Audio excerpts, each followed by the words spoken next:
Well, Shalom. Shalom and welcome.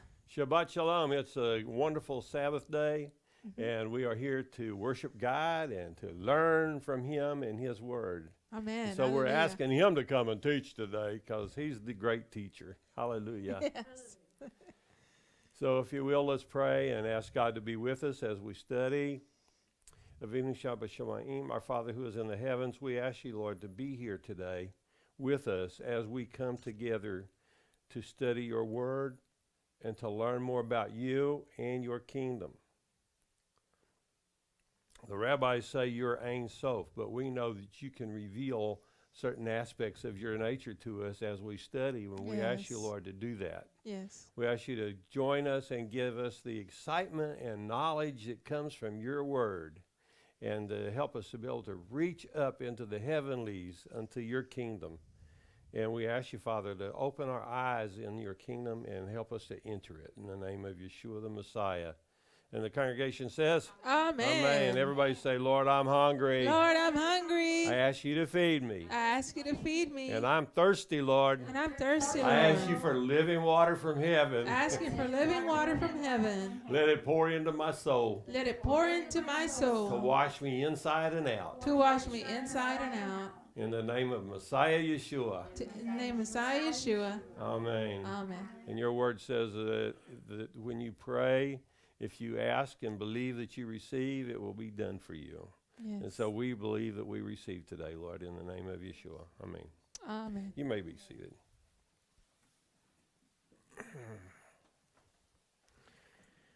Well, you know, every time the adversary attacks, I just feel like, well, that's just more proof God's there. 'Cause if the adversary can do that, what more can God do, you know? It's true. Well, we're going to be going into the Word of God here for a few minutes, but I just want you to know most of the time when I'm giving a lesson, God is just giving it. I'm not giving it. God brings it. And sometimes I'll pray and say, Lord, what do you want me to teach you on today? And he says, you know, maybe he'll teach on righteousness or maybe on standing and faith and believing. But this morning he said, just teach. You start, I'll finish. I don't know what we're going to teach on. But I promise you, with God being here and you being willing, it'll be good. Yeah. Amen? Baruch Hashem. I want to kick off from the Torah Parashat for the week. And that is Vayeshev Yaakov be'eretz megurei Aviv be'eretz Canaan. And Jacob, the word Yoshev there doesn't directly say dwelt, like it's translated here. But it can mean dwelt. The word actually means to be seated. Yeah, my chair is sitting way too low for some reason.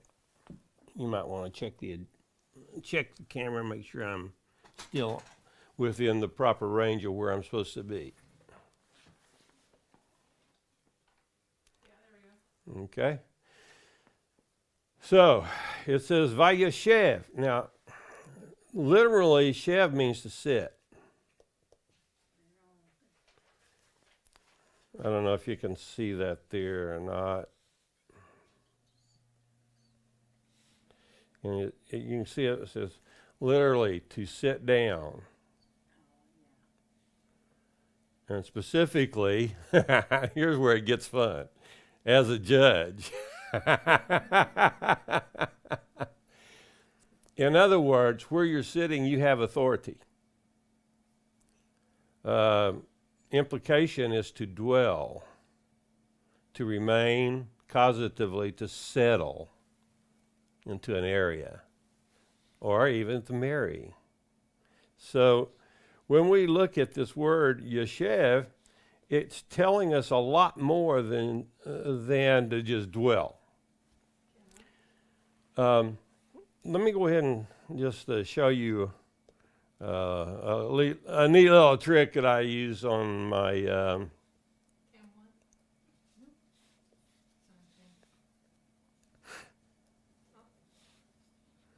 so right there is the word Vayeshev, and I've kind of highlighted it so you can actually see the letters. So Vayeshev, the letters, if you understand the nature of the letters and what they mean, they will speak to you through the Hebrew word. The Yud up here is the first letter of Yahweh. So we can see that Yahweh is essentially, he is the focal point of Vayesheving, to set. Right there. Ah! Let me go up here a little further. I can bring it up. That should do it.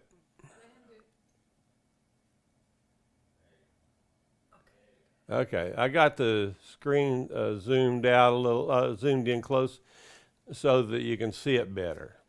And it's not following me exactly, but it's close enough. So there's the Yud. That's the first letter of the name of Yahweh. Okay? And so by the authority of heaven is what this word is saying.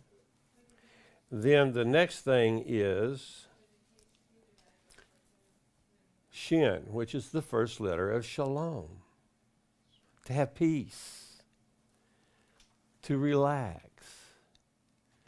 Shalom. It's not Shalom, it's Shalom. I'm going to get that back over here where it's supposed to go. You don't need to blow it up. I'm blowing it up here on mine, okay? So anyway, so Shalom is the second letter. So you got Yahweh up in the heavens, and then you got Shalom, peaceful. And then the last letter, of course, is Bet. And Beit means house. So you're setting in essentially your house. That means you're an owner in the place where you're sitting.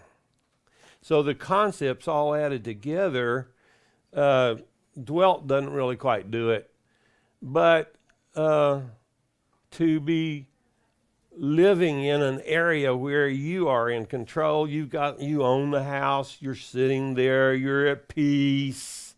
Okay, that's the concepts of the word Vayeshev. And it says, and now we'll go back to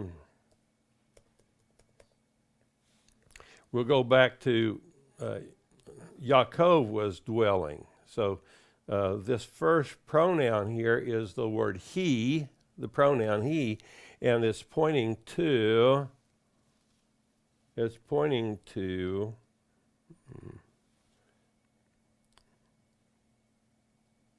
Yaakov. I guess that's coming out okay, isn't it?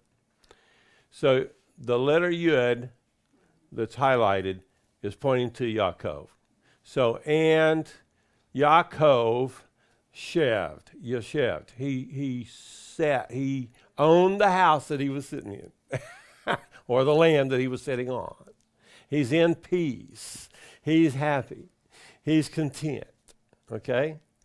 And so Yaakov then was contently sitting in the place. And now let's look where he's sitting. Oops. Let me close that out again, and we'll just do this. In the land. In the land. And then this word is, the mem at the beginning is like who go ray.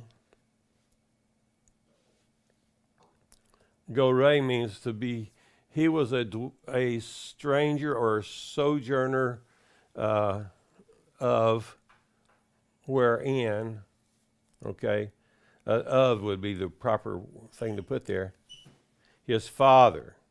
So his father is the one who was the stranger, who was sojourning.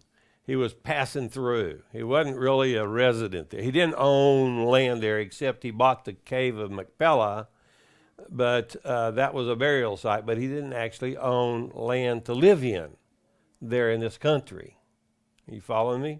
So he didn't get it quite as nice and easy and peaceful as Jacob had. Is this making sense? Yes. And it was in the land, Ba'eretz Canaan, right there. In the land of Canaan.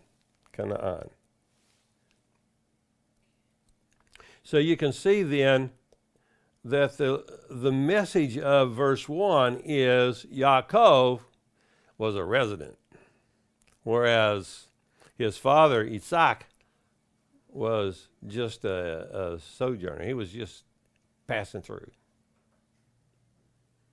Now, he was promised this land, but he was passing through. He didn't own it yet.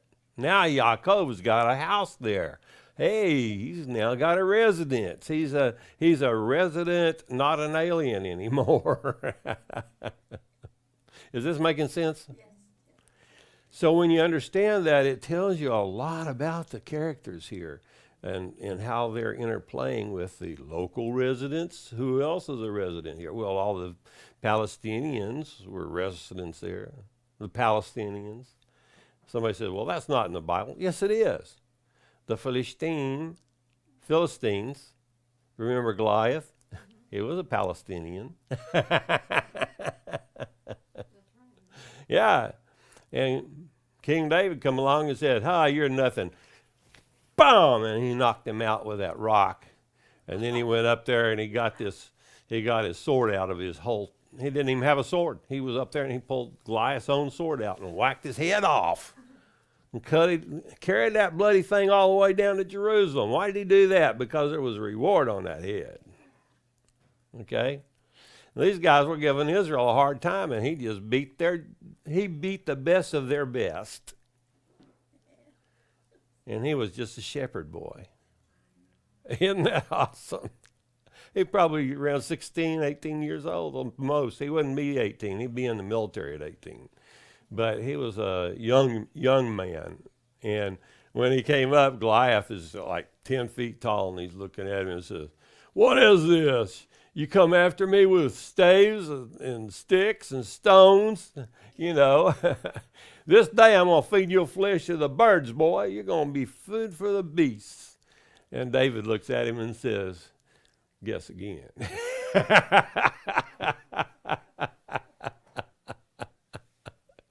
I fight for Yahweh. You can't beat Yahweh. So, I'll tell you this.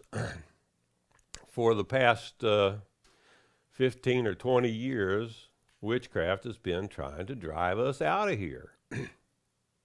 They've done everything they can do. I'm still here. Because I fight for Yahweh. And you can't beat Yahweh. I don't care what God you think you are. There's none greater than Yahweh. So, try as you might, we are permanent. And we have seen people who attack us become, I guess you could say, dead meat. Just like that cow butchered and put on your grocery shelf. Or if you want, just like that pig butchered and sit on the grocery shelf. But I wouldn't eat that thing. So I saw a commercial, a little production that was done on YouTube, not Facebook. And somebody took just a pork chop off the shelf from the grocery store and put it out on a plate on the table. And they poured Coca-Cola over it. And all of a sudden, maggots start coming up out of that meat. It's in the meat. Why do you think they tell you you're supposed to burn it if you're going to eat it? Because you kill the maggots. You want those? I don't want that. I'm not eating. I wouldn't eat it even if it wasn't in God's word. There was a deal in about the 1950s where the government banned interstate transport of pork because it has so many parasites and so much disease in the flesh.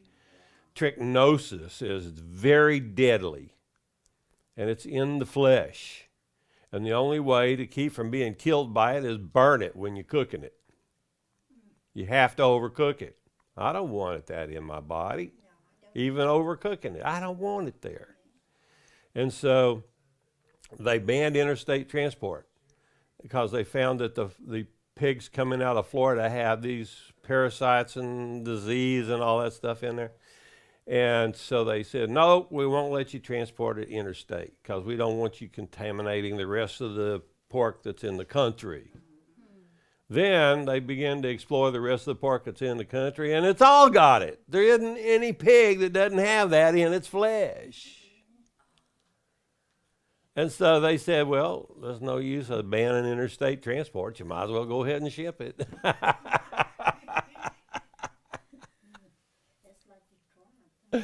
So anyway, if that's what you want in your body, you just go right ahead. But as for me and my house, we're going to eat beef. We're going to eat high on the cow instead of on the pig. Hallelujah. We used to go, that was the other day, so good. Goats clean, Goat, that and deer is clean, and lambs are clean. You know, deer being wild in this country for so many years, you'd think they'd have parasites in their flesh, but they don't. They're healthy. It's just the pigs.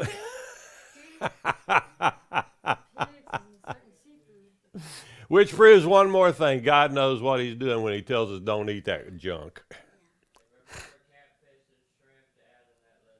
Catfish and shrimp has to go on the same list.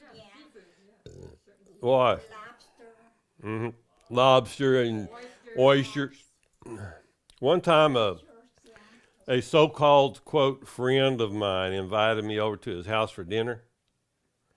And I had already had this discussion with him about 400 times that I don't eat shrimp or oysters or pig flesh.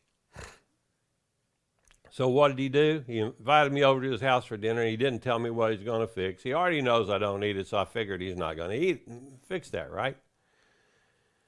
He had these big, huge jumbo shrimps right there on the table, and that's about all he had to eat. And I'm sitting there going, what are you doing? He says, I fixed you a nice dinner. This cost me a lot of money. You better eat it.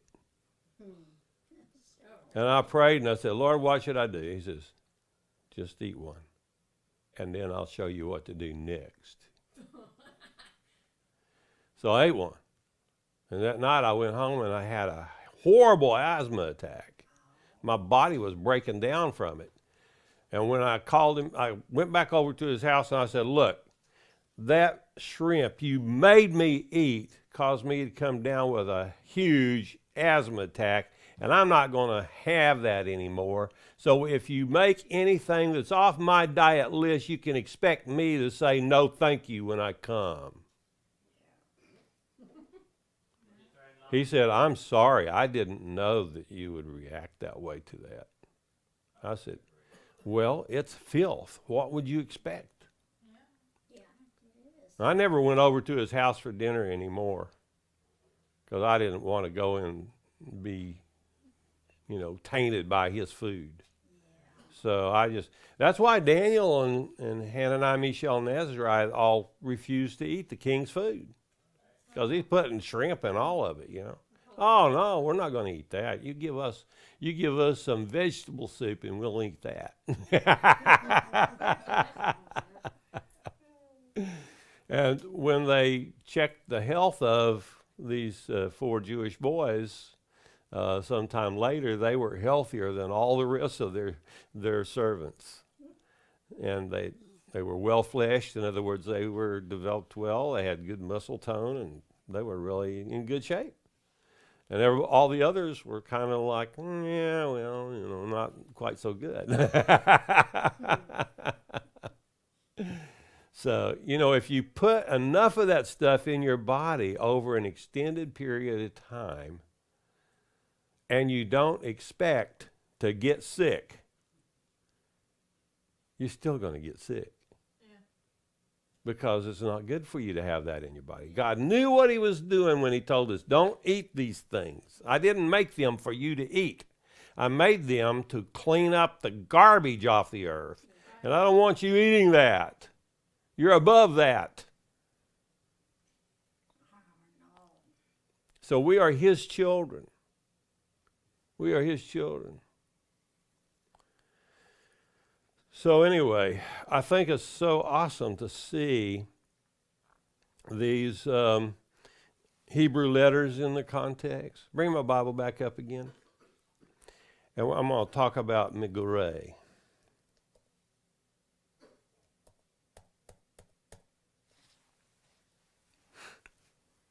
Migurei. The mem at the beginning of it is the word who. Hebrew would be me. Me, gurei. Who is the sojourner? Who is the stranger? It would have been Jacob's father. Here's the word father. See if I can get this to work.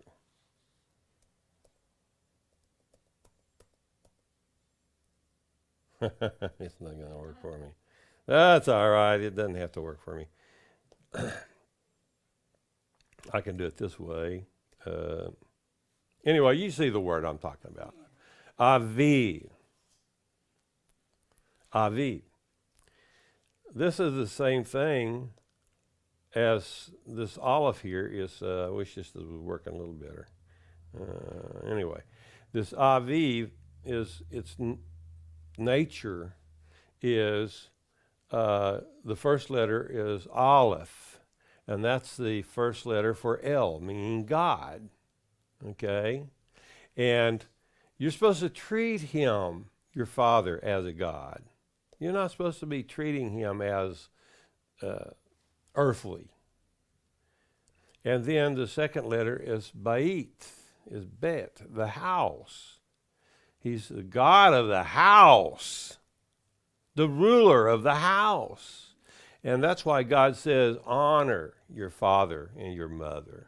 They both start with the letter Aleph. And the second word here for father is the house. He's the God of the house. And the mother, Im, is the Mem, which is the first letter of Malkuth, which is kingdom. And so she's the kind of like the God of the kingdom. But the father, he's the God of the house. Is this making sense? Yes. And so the Vav on the end, of course, is the word him. He's the God of him. Okay. But he was a stranger, Megurei, by Eretz Canaan, in the land of Canaan.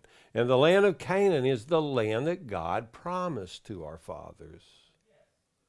And so this is powerful statements here, where his father, who's supposed to be the king of the house, only was a stranger. But Yaakov wasn't a stranger. So he came into the land of Israel, or Eretz Canaan.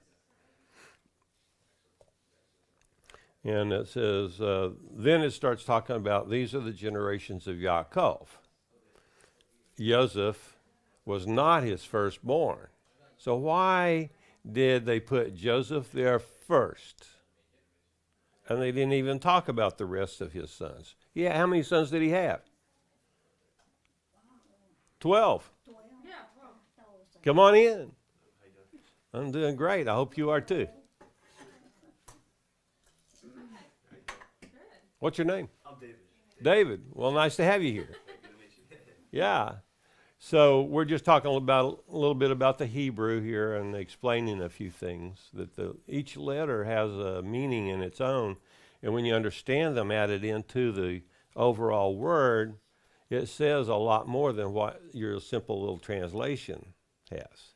And go back up to my Bible again. I'll show him one point, and then we'll proceed on.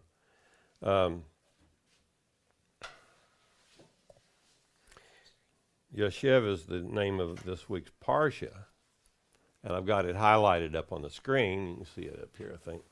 And the Vayeshev means literally to sit, is the actual meaning of it.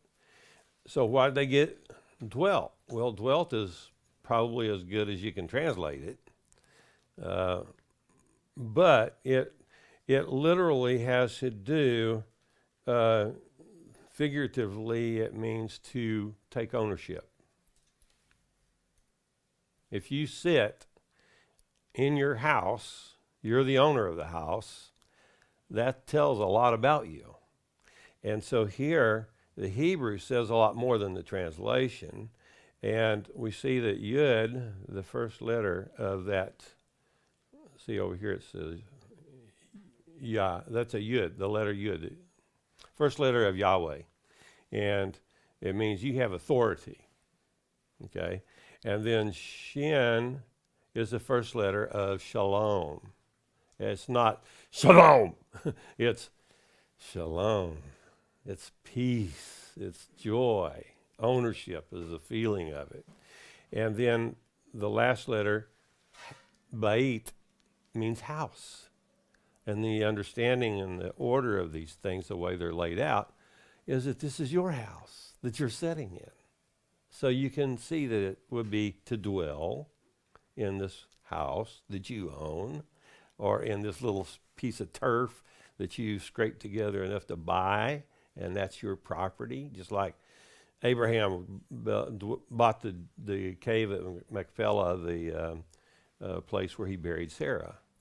And he bought that, and so that becomes his property. That makes him a landowner. He's more than just a stranger. He's more than just passing through. He's got a piece of turf here. But since it's not a place where he can build his house, it's his burial place for his dead, then it's still not quite the impact of owning a house and living there. Okay. And that's why this Torah Parashat opens up. Let me get this closed. It opens up. Jacob dwelt, or resided would be a better way to word that. I think resided would fit the story a little better. But Eretz, in the land. Eretz is the word land, and Ba means in. Megure, now the first letter of Megure means who. Who, Gure means was a sojourner, he passing through. And that's pointing over to his father. His father was the one who was sojourning, and he sojourned in the land of Canaan. I'm not getting cooperation from my situation at the moment here. Can't get that to go away now. But anyway, so you can see that the letters and the words have a lot of implication in what's going on here in this story. So the way they translated it is kind of, well, it gives you the general concept, but it doesn't give you the overall feeling of what's going on in the verse. Does that make sense? So that's why Hebrew is so important, to learn Hebrew, to study with Hebrew, because it only gives you a little piece of the puzzle otherwise. Mm-hmm. And the guy that translated it, somebody may have kicked his cat. And he was probably mad, so he may give you the wrong feeling of what's in the text just because somebody kicked his cat. So it's more important for us to have the understanding of the Hebrew and how these concepts fit together.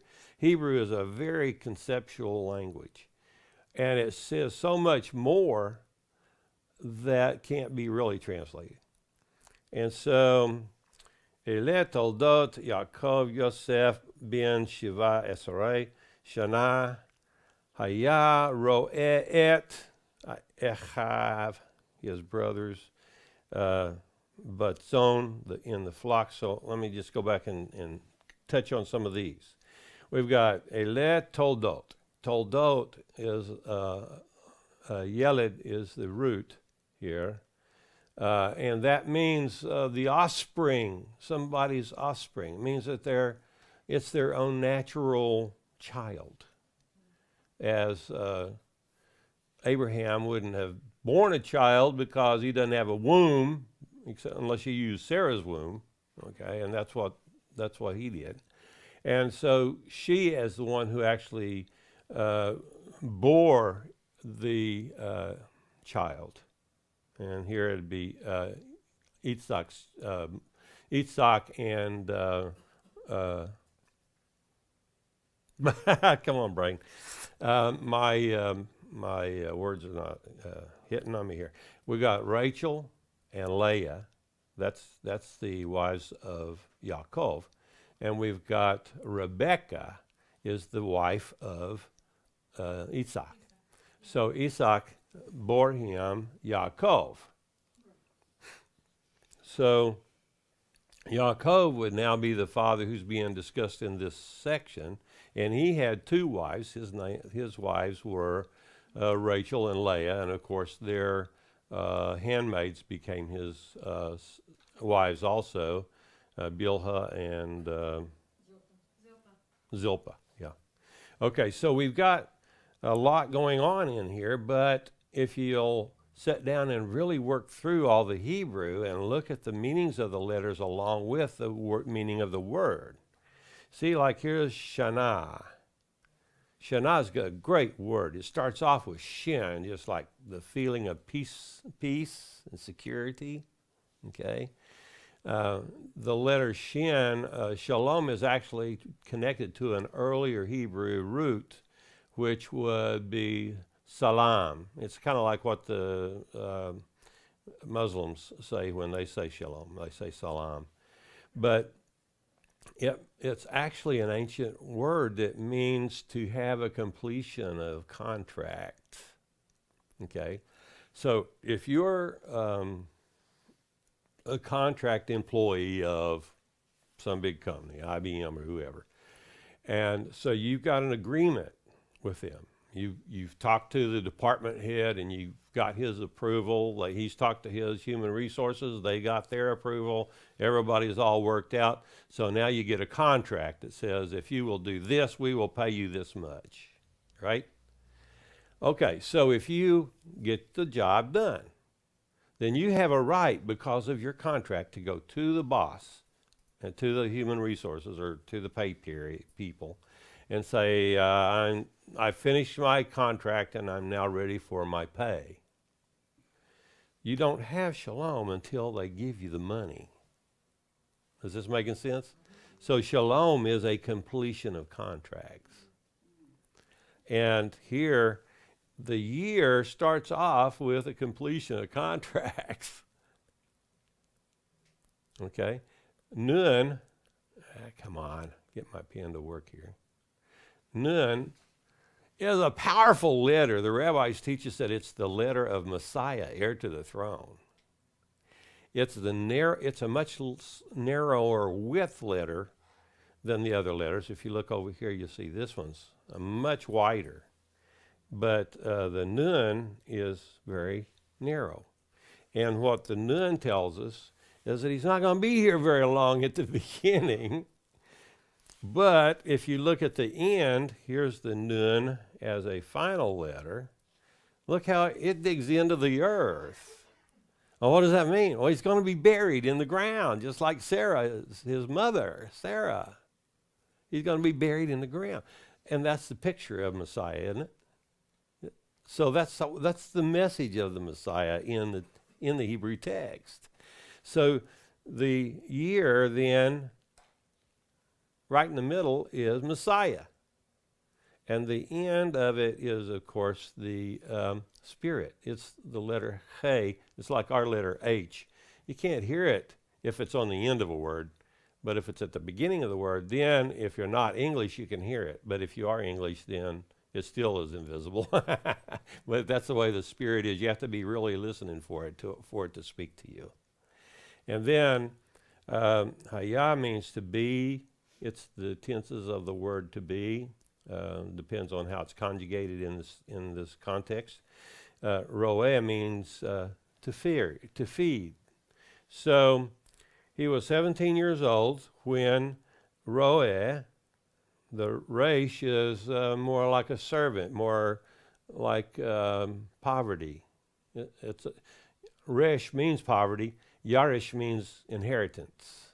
So if you put God in front of your poverty, it becomes an inheritance. Powerful words. But he's feeding with Echav. Echav means literally with his brothers. And he's feeding the flock. And he, the lad, Na'ar, was et B'nai Bilcha. So he was counted with the children of Bilcha, which is one of the slave girls. Okay. And the children of Zilpah. So he's got Rachel and Leah and Bilha and Zilpah here, and their children. And the wives, his father's wives, Vayeshev, Yahweh means, and he brought Joseph a bad report. So Joseph is the pronoun he, which is up here at the beginning of ba, means come. So he came. Who came? Joseph came. Et divatam. A divatam is a report that is very negative. Very, very negative. Let me just show you here, because the feeling of divatam is literally slander, slanderous, defaming. So, so then Joseph, and you know the story of Joseph, right, about how he dreamed these 3 dreams, and he tells his brother these dreams, and it makes him mad as a hornet, right? So he brought this evil report. Ra means evil. There's a name of a god from Egypt, which is Ra, and it means evil. Everything he does is evil. So he brought this evil report unto Avihem, their father. His father, I guess. To his father. And it says, Israel. Now notice that in the Bible says, okay, you're no longer going to be called Yaakov, but you're going to be called Israel. So, why does it flip back and forth here? Because when they're dealing with Yaakov, and he's dealing with men, then he is heel catcher. He catches the heels of whoever's around him. And in doing so, he controls them. Okay? But Yisrael is referring to his relationship with Almighty God. El on the end is God. Yisrael means he's a prince of God. So this is a man, Yaakov, who deals with men and controls them, but Israel is also in a relationship as a prince with God. And this is it's important to understand those as you read the text, because especially when you've got Yaakov and Israel in the same verse, because it's got 2 different natures that it's talking about the same man. And then it says Yaakov made a coat. Ketonet means a coat. of many colors, but this doesn't actually mean colors. It means literally of broad stripes, like hand width, okay? And so what were the stripes? Well, they would have probably been identified by having different colors, so we can see where they would draw that conclusion in translating. And if he's got these broad patterns of colors, hand width patterns of colors in his coat, and he's coming from, say, a mile away, man, you can almost see those stripes. Not quite. I mean, it's still, a mile might be a little far, but certainly by a quarter mile you would be able to see the stripes in the coat. And following along the story a little later, it says they saw him while he was still a long ways off, and they knew it was him. Well, how'd they know? Well, they could see the colors, for one thing, if they're close enough. But if they're not close enough, they also are spiritual people. The entire family of Joseph and Isaac and Jacob and all the things that are going on in these stories, they are supernatural people. They are God's representatives in the earth. And when we read these stories, we think in natural terms, but we can't do that with these men because they have a connectivity with Yahweh that is powerful. And we see that all of the fathers were dreamers. I mean, they would go out there. Abraham, here's God speak to him. He says, I want you to leave the land of your birth, leave your father and your mother, and go to the place that I'm going to tell you. So what does he do? He doesn't question. He doesn't argue. He packs up Sarah and he takes Lot with him. Yeah, Lot. And they pack up all their belongings and they head off. Well, where are they going to? Well, we don't know, but God will show us. And Jacob, you know, he went to Laban, and Laban, he made a deal with him. I'm going to, whatever animals that I get, we'll divide them up, and that'll be some pay, and I'll get my wives and blah, blah, and then I can leave and go back home, right? Well, they made an agreement that all the striped, spotted, and mingled sheep would become Jacob's, and all the solid ones would belong to Laban. And so what did Jacob do? He got some limbs and carved notches and spots and stripes in them and laid them out in front of these sheep while they're mating with the males, and they're drinking the water up. And he has a spiritual connection that caused those sheep to increase in the number of sheep that were actually coming out spotted and striped. And it is a very powerful message in that if you understand it all and believe it all, it puts us into the driver's seat with God. And so what happened when Jacob left Laban? He had most of the cattle and the sheep and everything belonged to him. Yaakov was left with almost nothing. And Yaakov had tried to steal his blessings on at least 10 occasions, according to the Torah. And so what did he end up with? He ended up with all the blessings of God. Because he believed in God, he had communion with God, he saw dreams and visions, he visited with the angels, he had great connectivity with Almighty. And we just don't realize that in this modern day. Oh, well, we know more today because we're educated. We're more sophisticated. Well, I'm sorry. In the sophistication, we have lost faith. Sophistication always drives out faith. And so what I am doing is I'm taking hold of faith, and I'm holding on to it tenaciously, just like King David did on the horns of the altar. And why did he do that? Well, he's a spiritual man, you know. We've lost relativity to what it means to grab the horns of the altar. We need to have that. If we're going to be godly people, we got to get all the God picture into it. And we've got to receive the whole God picture, because there's more to it than any one man can know. And so what we do then is we take these stories that we're reading and we ask God to open it up to us, to give a revelation. I want to know the God who wrote this. Don't you? And so I'm doing that. And if he is, and he's a rewarder of those who believe in him and seek him, then why won't he reward me for my seeking? And he does. And it's really amazing the product that comes from it. One of the reasons why we're so small right now is because I'm a man of faith, and I say what God shows me to say, and it offends somebody. I'm sorry, but I'm going to say what God says. That's the way I am.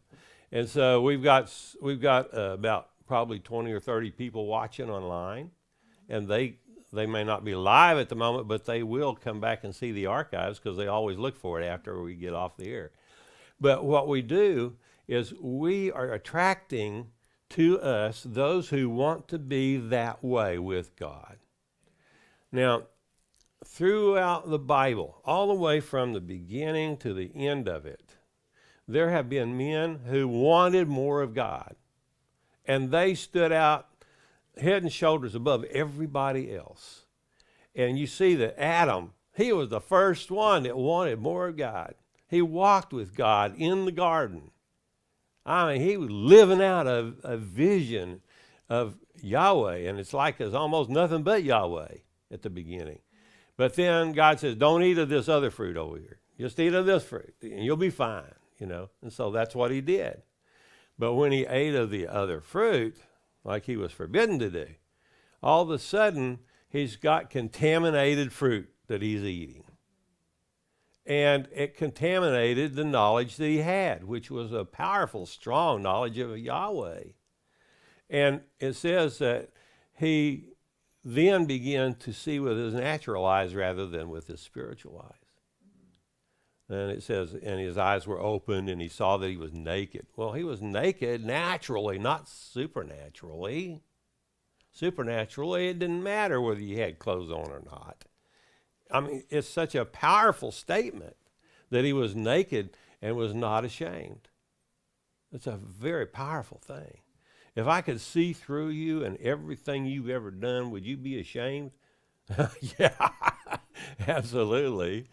And so if we have eaten of the strange fruit, it's going to be seeable. Why? Because you don't have any physical clothes over your spiritual body. And so you'll look, and I'll look in Martha, and I'll say, a fig! What he did?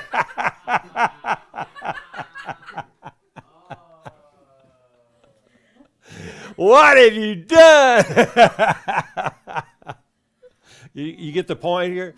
And so what we have to do is we need to see that the same spiritual essence is true even today, even though we have this natural skin clothing over our soul so that you can't see what I ate for lunch. Even still, these principles are true. And what I do affects me, not you. What I do affects me. And if I do something that God has forbidden, that's something that still comes into play, just like eating the wrong fruit in the garden did. Because it causes your eyes to be open. In other words, now you're dependent upon these ojos in Spanish, the eyes. But why is that you would be that way? Because you have shifted your natural makeup away from heaven to the earthly view. And the earthly view requires eyes. Ask anybody that's blind and they'll tell you the natural earthly view requires eyes. And so all of these things are just so powerful when you understand them all together like this. All of Jacob's offspring were sighted people in the spirit. They were spiritually sighted. And so when they looked up, anytime you see in the Torah, especially in the first 5 books, when it says they looked up and saw, it's talking about looking up into the spiritual place. And we know that the rakia, the Hebrew word for the membrane that separates the waters above from the waters below, that rakia is the interface between heaven and earth. It looks just like earth. You can't tell when you're in it unless you are aware and are spiritually sighted. Then you'll know when you're in it. And so very few people are in it today. There are some who realize something just happened and I don't understand it. That's because they still don't understand what the rakia is.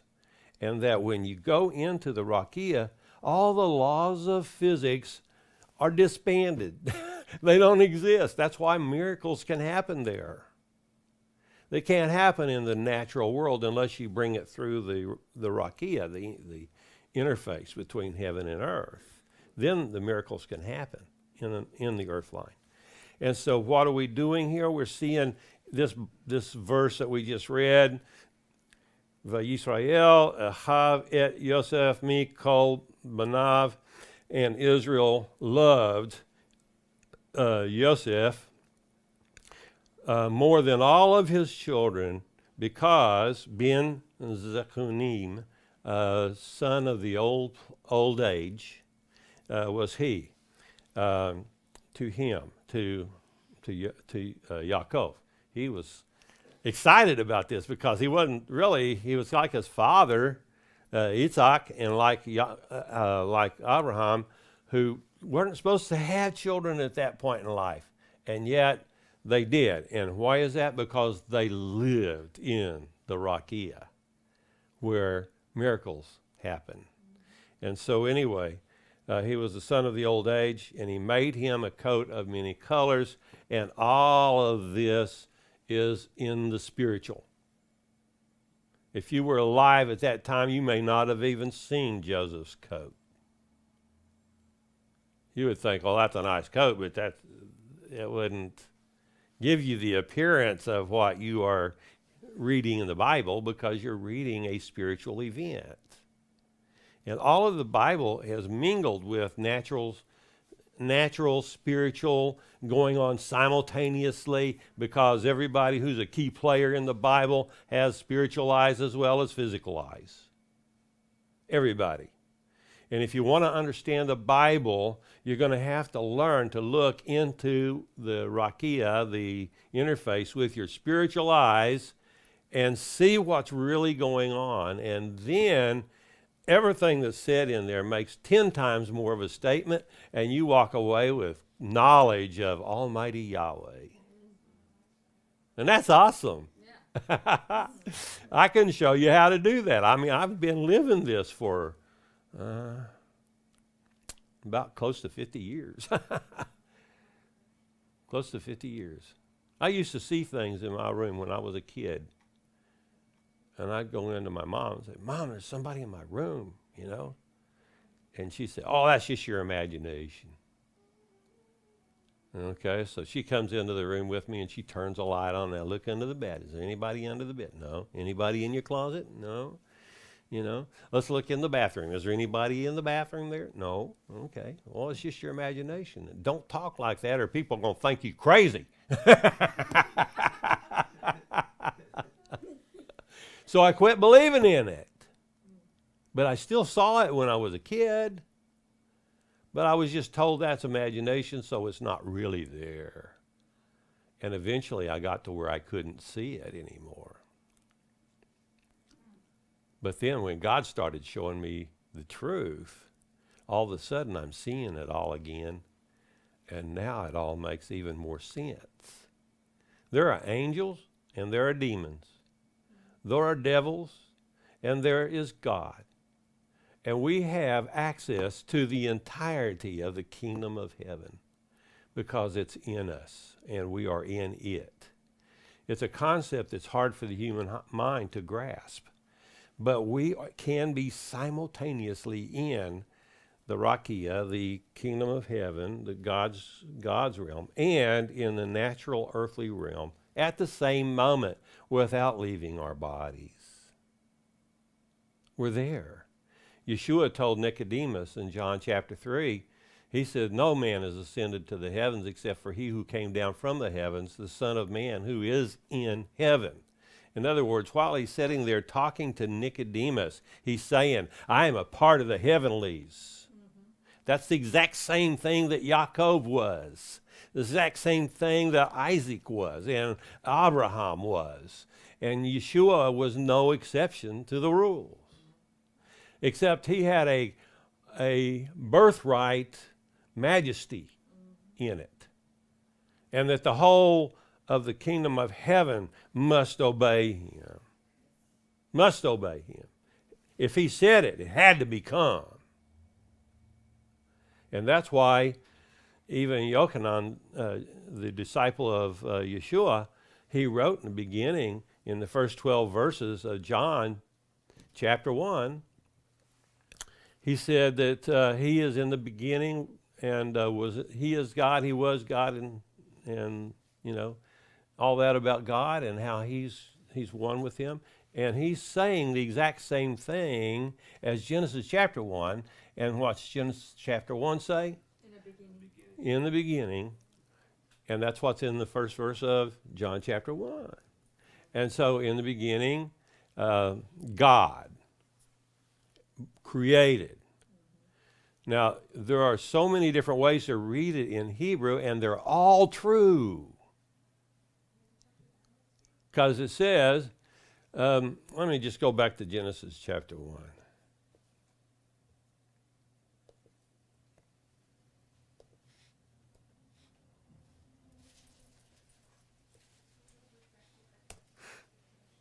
Okay.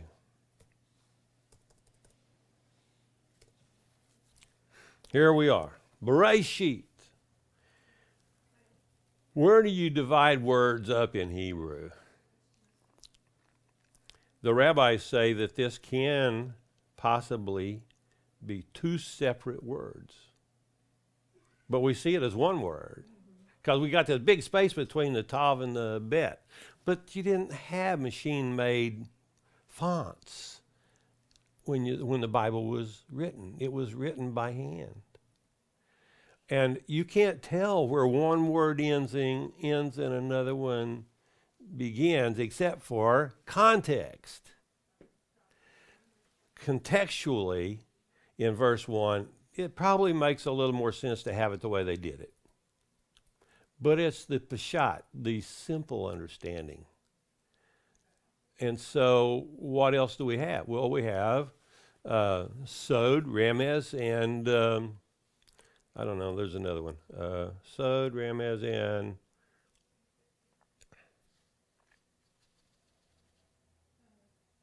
trying to remember the third one. Oh, Derash. So we've got an expandable understanding of the context. We've got the basic simple principle of Peshat, which you just take a word that seems to be a word and call it a word. Or you got the way of looking at it with Sod is the Sod level understanding is more conceptual. It's more like every word has a concept to it that ties to other concepts in the Torah. And as you go through this, it gets more and more flexibility to it. And so we have to hold the context, but then how do you do that when things go so wild so often?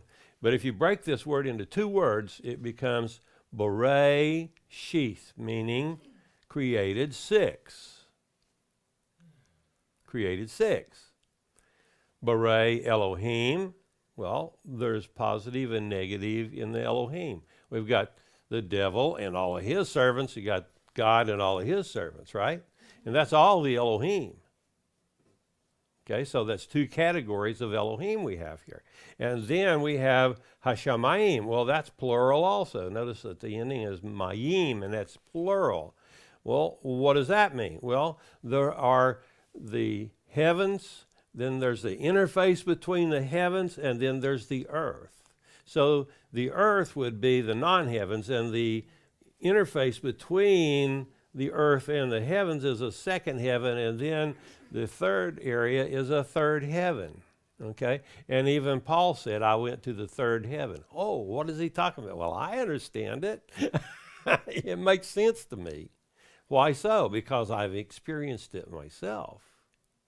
And so all of these things become more vivid, more alive for you as you begin to read it and see it from the heavenly point of view. Now, so the heavens are twofold, and the earth. Now that's singular. So how can we justify that as being plural? That's because you don't consider verse 2 to be a part of the text. Verse 2 is its own independent verse, right? Wrong. It's not. Let me show you. So in verse 2, it said the earth, and then it says, and the earth. The earth and the earth. That's 2. So 6 works, doesn't it, if you hold the context properly? And so it's like all of this stuff is so powerful. You're sitting there going, well, I can never get all of this. No, you can't. But God can show you more as you study. And that's why these words speak so richly to me, is because I've accepted the fact that this is spirit. It's truth. It's not just earthy, but it's heavenly earthy. And that's wild. And we've got the heavenly earth and the spirit, physical earth. God created all of the seeds, it says in the chapter 2, down about the fourth or fifth day. All the seeds that were created for all the plant life was created down there in the 5th and 6th days. Okay, and so where was the seed kept? In heaven. It was created, but it wasn't yet in the soil, because the Bible says it had not yet rained on the earth. So it was dry. It was like a desert, you know. And then you come on, and he creates Adam, who comes in and takes care of the garden. And it's really cool. It gives you really goosebumps on your goosebumps when you get down and really get it. And you see that God had Adam become his helper in the earth, to make sure that what was going on in the spiritual imagery was carried forth into the earthly imagery. And how did he know how to do that? Well, he was a part of that bridge that was God. And he knew that these seeds were just seeds, and until you plant them in soil and give them liquid nourishment, they can't produce. So he made sure that everything was productive. So, did you know the Garden of Eden is still there? Have you seen it? Heard about it. I've seen it. It's there. I even took one of the fruit of the garden and ate it like a pear, like it was a pear or apple or something, you know, and just bit into it, and I'm chewing on it, and then God says, eat the seed too. Oh, okay. I crunched down on a seed, and it looked like the 4th of July with starworks. I mean, stuff just breaking forth in vision. It was like all these sparklies and all this major events happening in my visionary zone. And then, and I'm already out of time. I guess I need to move along here so we can get into the morning service. But we have so much going on that it's inexpressible.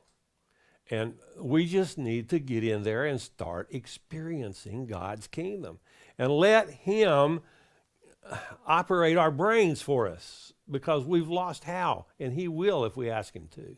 Show me, teach me. Okay, try this. Wow, what was that? You know, you may not even understood what you saw, but it's still there, and it will expand your mind to receive more as you go and as you grow. So we must have more trust and more faith in Yahweh that he has an absolutely perfect plan, and that he's not going to put anything in any part of his kingdom that will hurt you unless you become disobedient. Is that good news? So, all I'm saying is learn, study. I read the Bible in Hebrew, and I'm telling you, I see stuff from everywhere. Literally, I'll read this first verse in Genesis, and I see John chapter 1. Can you see what I'm saying? And it's because I've read it all. And once you've read it through a few times, then all of a sudden, you start connecting dots. And you grow in your knowledge and your understanding of God and His Word. And it just keeps getting bigger and better. My daughter one time said, "Dad, I don't like the Bible." I said, "Why?" She says, "'Cause it's too much." What do you mean? Well, every time you read it, you come back to it, it don't sound the same. I said, "Yeah, I know. That's what I love about it." And she says, "Well, I don't like that. I just want to read it, and then when I'm through, I'm through." Well, you dummy. Missing one of the finer things in life. We'll take our very short break and start up our morning service. Don't touch that dial. Stay tuned. Hi, nice. I'm glad you're here. How'd you hear about us? You know what? So I spent about 8 months in Israel.